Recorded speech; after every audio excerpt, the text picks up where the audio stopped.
സഭ മൂന്നാം ദിവസവും ചേരുകയാണ് ഇന്ന്.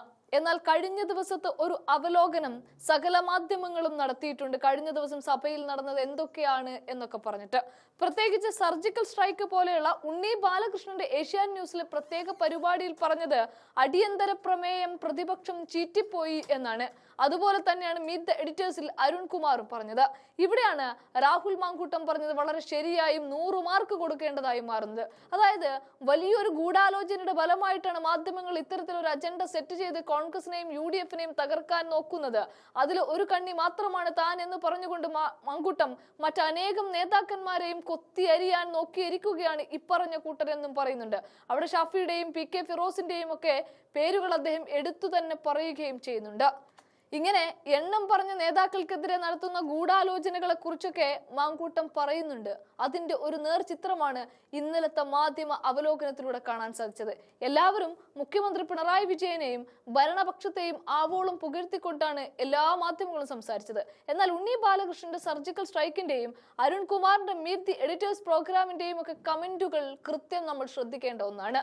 നമ്മൾ വിചാരിക്കുന്നത് ഈ പറഞ്ഞ ഉണ്ണി ബാലകൃഷ്ണൻ പറയുന്നതും അരുൺ കുമാർ പറയുന്നതും ഒക്കെയാണ് വളരെ ശരി എന്നാണ്. അവർ പറഞ്ഞതുപോലെ ഇന്നലെ പ്രതിപക്ഷം തകർന്നടിഞ്ഞു എന്നൊക്കെ നമ്മൾ കരുതുമ്പോൾ ആ കമന്റ് ബോക്സിലേക്കൊന്ന് പോകണം. അവിടെയാണ് യഥാർത്ഥ ചിത്രം നമുക്ക് കാണാൻ പറ്റുന്നത്.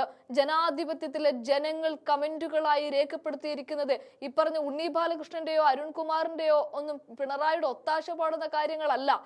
പകരം ഈ മാധ്യമ ഭീകരരെ പഞ്ഞിക്കിടുന്ന കാഴ്ചയാണ് ഓരോ കമന്റ് ബോക്സുകളിലും വന്നു നിറയുന്നത്. എടോ മാപ്രെ, തന്റെ തനി സ്വരൂപം പുറത്തിറക്കിയല്ലോ താൻ. അടിയന്തര പ്രമേയം ചീറ്റിപ്പോയെന്ന് താൻ അങ്ങ് തീരുമാനിച്ച ഞങ്ങൾക്ക് വിശ്വസിക്കുമെന്ന് താൻ വിചാരിച്ചോ മാപ്രെ എന്നാണ് ഒരു കമന്റ്.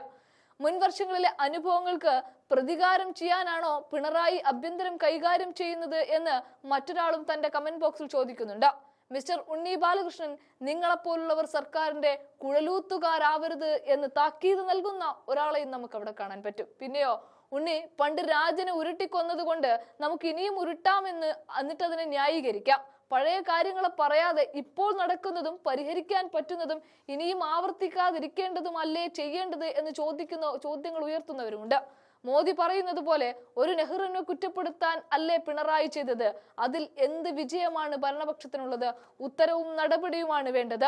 അധികാരത്തിൽ കയറി 9 വർഷമായിട്ടും പിന്നെയും പഴയ കാര്യങ്ങൾ പറയാനാണെങ്കിൽ പിന്നെ ഇവരെന്തിനാണ് കയറിക്കൂടിയത്? ഇങ്ങനെ നീളുന്നു ജനരോക്ഷം കമന്റ് ബോക്സുകളിൽ. ഇതേ വിഷയത്തെ എടുത്തുയർത്തി കാണിക്കുകയാണ് V മുരളീധരനും. ആ രംഗങ്ങളെ ഒന്ന് കാണാം. അതായത് ഇന്ത്യൻ സ്വാതന്ത്ര്യ സമരം തൊട്ടുള്ള കാര്യങ്ങളാണ് ഇന്നലെ മുഖ്യമന്ത്രി നിയമസഭയിൽ പറഞ്ഞത്. ഇവിടുത്തെ ചോദ്യം ഇന്ന് കസ്റ്റഡിയിൽ നടക്കുന്ന കാര്യങ്ങളാണ്. കസ്റ്റഡി മരണങ്ങളും കസ്റ്റഡി മർദ്ദനങ്ങളും അതിന്നൊരു നിത്യസംഭവമായിട്ട് മാറുകയാണ് കേരളത്തിൽ. അതിനെതിരെ നടപടി സ്വീകരിക്കേണ്ട മുഖ്യമന്ത്രി ഒരു അനങ്ങാപ്പാറ നയമാണ് സ്വീകരിക്കുന്നത്. അതിൻ്റെ ഒരു പ്രതിഫലനമാണ് ഇന്നലെ നിയമസഭയിൽ കാണാൻ കഴിഞ്ഞത്. ഇന്നലെ അദ്ദേഹത്തിൻ്റെ മറുപടി മുഴുവൻ റഷ്യൻ വിപ്ലവം തൊട്ട് പറഞ്ഞിട്ടുണ്ട്. തൃശ്ശൂരും ചൊവ്വന്നൂരും അതുപോലെ തന്നെ കേരളത്തിൻ്റെ വിവിധ ഭാഗങ്ങളിൽ നടക്കുന്ന പോലീസ് അതിക്രമങ്ങളെക്കുറിച്ച് പറയുമ്പോൾ ഒരക്ഷരം മറുത്തു പറയാൻ മുഖ്യമന്ത്രിക്ക് കഴിയുന്നില്ല. അതിൻ്റെ കാരണം മറ്റൊന്നുമല്ല, പോലീസിലൊരു ലോബി രൂപപ്പെട്ടിരിക്കുകയാണ്. ആ ലോബിക്ക് അധോലോക ബന്ധമുണ്ട്. ഇന്ന് രാസലഹരിക്കെതിരായിട്ടുള്ള നീക്കമാണ് ശ്രീ രമേശ് ചെന്നിത്തല നടത്തുന്നത്. ഇവിടെ രാസലഹരി കേരളത്തിൽ വ്യാപിക്കുന്നതിൻ്റെ കാരണം എന്താ? സർക്കാരിന് ഉത്തരവാദിത്വമില്ലേ? അപ്പോൾ എല്ലാ മേഖലകളിലും പരാജയപ്പെട്ടൊരു സർക്കാരാണ് കേരളത്തിലുള്ളത്. അതിൻ്റെ ഭാഗമായിട്ടാണ് ഇന്നലെ ഈ ചർച്ചയിൽ പങ്കെടുത്തുകൊണ്ട് അടിയന്തര പ്രമേയം അനുവദിച്ചപ്പോൾ എന്തോ ഒരു മഹത്തായ കാര്യം ചെയ്തു, പ്രതിപക്ഷത്തിനെയൊക്കെ അങ്ങ് നിലം പരിശാക്കി എന്നുള്ള ഭാവമാണ്. സത്യത്തിൽ പ്രതിപക്ഷം പറഞ്ഞൊക്കെ ഇന്നലത്തെ ചർച്ചയോടുകൂടെ അത് 100% സത്യമാണെന്ന് ജനങ്ങൾക്ക് ബോധ്യപ്പെട്ടിട്ടുണ്ട്. അപ്പോൾ അതുകൊണ്ട് തന്നെ പ്രതിപക്ഷം ഞങ്ങളുടെ ശക്തമായിട്ടുള്ള സമരവുമായി, സർക്കാരിനെതിരെ ശക്തമായിട്ടുള്ള സമരവുമായിട്ട് ഞങ്ങൾ മുന്നോട്ട് നീങ്ങും. പ്രത്യേകിച്ച് ചൊവ്വന്നൂരിൽ ശ്രീജിത്തിനെ മർദ്ദിച്ച ഒരു ഉദ്യോഗസ്ഥന് ഇനി യൂണിഫോം ഇട്ട് നടക്കാൻ പാടില്ല. ഞങ്ങൾ നടത്താൻ സമ്മതിക്കില്ല. UDF സർക്കാർ വന്നാൽ എന്തായാലും ഡിസ്മിസ് ചെയ്യും. അതുവരെ ഒരു യൂണിഫോം ഇട്ടാൽ പ്രവർത്തകർ അവരെ കൈകാര്യം ചെയ്യും. പീച്ചി സംഭവം തുടങ്ങി അനേകം സംഭവങ്ങളുണ്ട്. പീച്ചിയിൽ എന്താ ഉണ്ടായത്? വാദിനെയും പ്രതിനെയും തല്ലി. അതാണ് പീച്ചിയിലുണ്ടായത്. ഇങ്ങനെയുള്ള സംഭവങ്ങളാണ് കേരളത്തിൽ ഓരോ ജില്ലകളിലും നടന്നുകൊണ്ടിരിക്കുന്നത്. ഇതിനെക്കുറിച്ചൊന്നും ഒരു മറുപടിയും പറയാനില്ല. അടിയന്തരാവസ്ഥയുടെ കാര്യങ്ങളെക്കുറിച്ചൊക്കെയാണ് പറയുന്നത്. അതിൻ്റെ അർത്ഥം എന്താ? അടിയന്തരാവസ്ഥയിൽ വലിയ മർദ്ദനയേറ്റ ആളല്ലേ മുഖ്യമന്ത്രി? അങ്ങനെയാണല്ലോ പറഞ്ഞുകൊണ്ടിരിക്കുന്നത്. എന്നാൽ മുഖ്യമന്ത്രി എന്താ ഇപ്പോൾ ഇങ്ങനത്തെ നിലപാട് സ്വീകരിക്കുന്നത്? അപ്പോൾ അതിൻ്റെ അർത്ഥം പഴയ ചരിത്രം പറയാനല്ല ഇന്നലെ അടിയന്തര പ്രമേയം കൊണ്ടുവന്നത്, ഇപ്പോഴത്തെ കാര്യങ്ങൾ പറയാനാണ്. അത് പറയുന്നതിൽ മുഖ്യമന്ത്രി ദയനീയമായിട്ട് പരാജയപ്പെട്ടു. മുഖ്യമന്ത്രി പറഞ്ഞത് ഈ പഴയകാല സംഭവങ്ങളടക്കം ചൂണ്ടിക്കാട്ടിയാണ് ഇപ്പോൾ വിവാദങ്ങൾ ഉണ്ടാക്കുന്നതെന്നും അത് പോലീസിന്റെ മനോവീര്യത്തേക്കെടുത്തുന്ന ഇപ്പോഴത്തെ സംഭവങ്ങൾ ഇനിയുണ്ടല്ലോ ധാരാളം, എന്തിനാ പഴയതിലേക്ക് പോകുന്നത്? ഇപ്പോൾ നടക്കുന്ന സംഭവങ്ങൾ അത് നിയന്ത്രിക്കാൻ മുഖ്യമന്ത്രിക്ക് കഴിയുന്നുണ്ടോ? ഇവിടുത്തെ ചോദ്യം അതാണ്. പണ്ട് അങ്ങനെയായിരുന്നു, ഇപ്പോഴും അങ്ങനെയാണെന്ന് പറഞ്ഞാൽ പിന്നെ എന്തിനാണ് ഒരു മുഖ്യമന്ത്രിയുടെ ആവശ്യം എന്താ അവിടെ? മുഖ്യമന്ത്രി അറിയാത്ത രീതിയിൽ കാര്യങ്ങൾ കൈകാര്യം ചെയ്യുന്ന ഒരു മാഫിയ പോലീസിലുണ്ട്.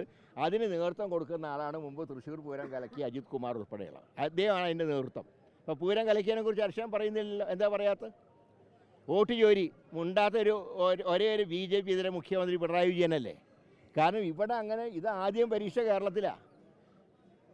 അപ്പോൾ അതുകൊണ്ട് പൂർണ്ണമായിട്ടും BJPയുടെ ഒരു അടിമയായിട്ട്, ഒരു B ടീമായിട്ട് പിണറായി വിജയൻ മാറി.